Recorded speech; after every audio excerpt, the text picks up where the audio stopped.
네, 두산 에너빌리티 주주 여러분들 안녕하세요. 김프로입니다. 오늘 장 마감을 하고 바로 방송을 켰는데요. 빠르게 핵심만 말씀드리는 시간 가져보겠습니다. 현재 차트 상황을 보게 되면 위아래 꼬리를 달면서 1%대 혼조세로 마감이 됐는데요.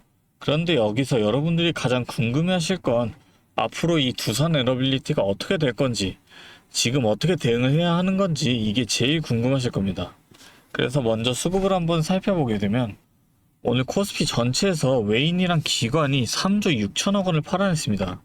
왜 이렇게 됐냐? 내일 삼성전자 잠정 실적 발표를 앞두고 이 결과가 나오기 전까지 섣불리 움직이지 않겠다는 이 관망 심리가 깔린 겁니다. 거기다가 이번 주 목요일 SK하이닉스의 ADR 상장을 앞두고 글로벌 기관들이 한국 시장 포지션을 정리를 하면서 그 매도 물량이 오늘 한꺼번에 쏟아진 겁니다. 두산 에너빌리티도 그 흐름에 같이 끌려 내려간 거죠. 그래서 저는 오늘 이 하락이 내일 실적 발표를 앞두고 담아둘 수 있는 구간이라고 보고 있는데요. 오늘 영상에서는 왜 지금 이 구간이 중요한 건지, 또 내일 어떻게 대응을 해야 하는 건지까지 모두 말씀을 드려볼 건데요. 이렇게 중요한 내용들 총 정리해서 오늘 영상에 준비해봤으니까 영상 끝까지 절대 놓치지 마시고요. 여유가 되신다면 구독하고 좋아요도 한 번씩 잊지 마시고, 지금 영상 보시는 모든 분들 다 같이 수익 극대화까지 함께 할 수 있도록 댓글로도 두산 에너빌리티 화이팅, 김프로 화이팅 한 번씩 응원의 댓글 달아주셨다면 본격적인 영상 시작해 보겠습니다. 먼저 오늘 이 하락이 왜 나왔는지부터 정확하게 짚어드리겠습니다. 이번 주 목요일, 그러니까 7월 9일에 옵션 만기일이 있습니다. 이 옵션 만기일이 뭐냐면 이 콜옵션과 풋옵션 같은 파생 상품들이 한꺼번에 만기를 맞는 날인데요. 이날을 앞두고 기관이랑 외인들이 기존에 걸어놨던 이 포지션을 정리를 하면서 수급이 불안해지는 경향이 있는데요. 장 초반에 4%까지 올라갔다가 윗꼬리를 달고 내려온 게 바로 그 변동성입니다. 올리고 싶었던 매수 주체가 있었는데 만기일을 앞두고 포지션 정리 물량이 쏟아지면서 위에서 눌렸다는 거죠. 하지만 여기서 중요한 게 있습니다. 이 옵션 만기일이 지나면 어떻게 되냐? 그동안 포지션을 정리하느라 억눌려 있던 이 수급이 정상화되기 시작한다는 거예요. 두산 에너빌리티 입장에서 보면 만기일 전까지 이 변동성이 이어질 수 있지만 만기가 끝나는 목요일 이후부터 수급 부담이 거치면서 주가가 제자리를 찾아갈 가능성이 높다는 거고, 여기에 더해 7월 31일에는 일본은행의 금정위가 예정돼 있는데요. 일본은행이 추가로 금리를 올린다면 엔캐리 트레이드 청산 우려가 불거지면서 글로벌 자금이 한국을 포함한 이 신흥국에서 빠져나갈 가능성이 높습니다. 작년 8월 일본은행 금리 인상 때 코스피가 단기 급락했던 전례가 있는 만큼 이 변수는 미리 알고 대비해 두셔야 한다는 거죠. 여기까지 들으시면 이런 생각이 드실 수 있습니다. 그럼 지금 옵션 만기일에 일본은행 금정위까지 겹치는데 지금 들어가는 게 맞나? 더 기다려야 하는 거 아닌가 하고요. 그런데 저는 오히려 이 변동성이 기회라고 보고 있는데요. 왜냐하면 내일 삼성전자의 잠정 실적 발표가 있는데요.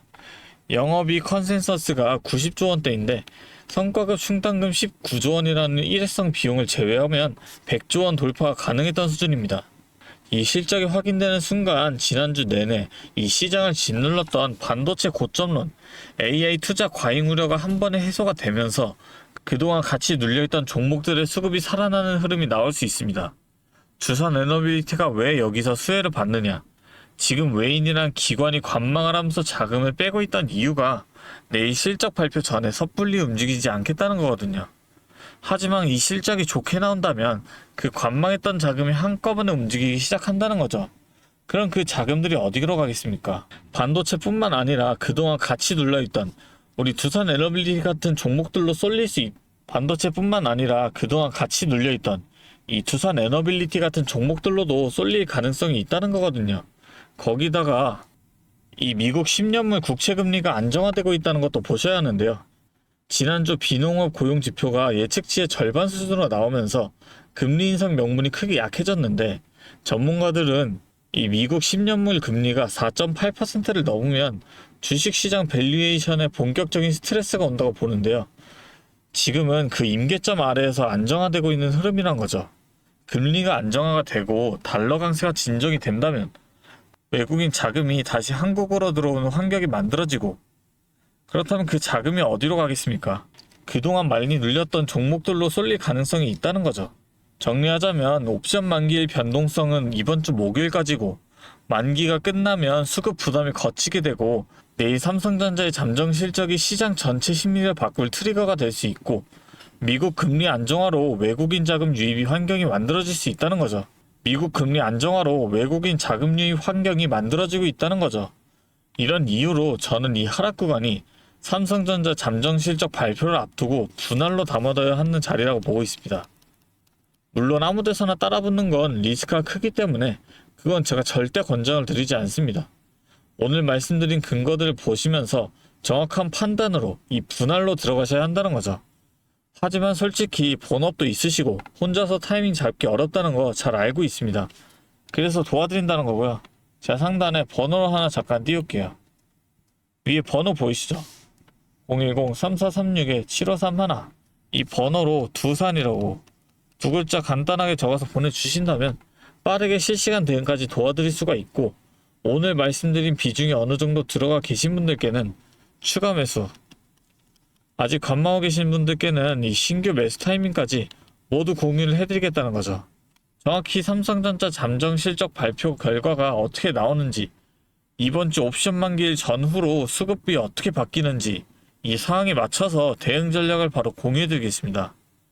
제가 다시 한번 말씀드리지만 솔직히 오늘 말씀드린 내용 다 지킬 수만 있다면 누구보다도 더 유리한 위치에 서실 수가 있습니다.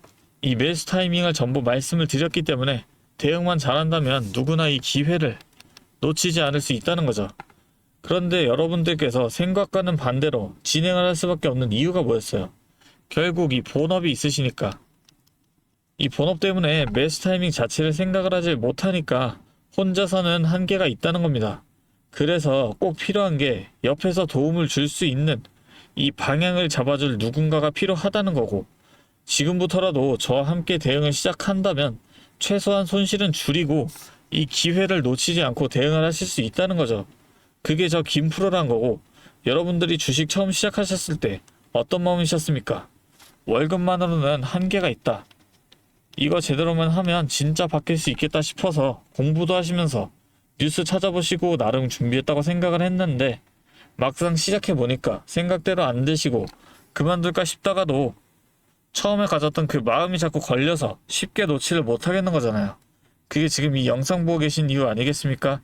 저도 그 마음 잘 압니다. 오늘처럼 매주 이 자리에서 도와드리겠습니다. 오늘 영상 보셨듯이 제가 준비한 자료를 다 보셨잖아요.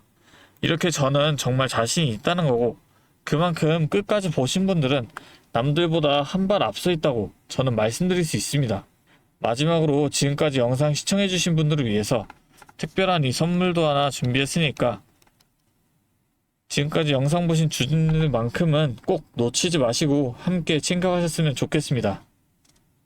자, 오늘 제가 준비한 선물은 요즘 굉장히 핫한 이 AI와 관련된 종목인데요. 자, 그런데 이 AI가 사용되는 곳이 굉장히 또 많고 용량도 크다 보니까 전기가 부족해져서 이 전력난이 상당히 심각하다는 겁니다.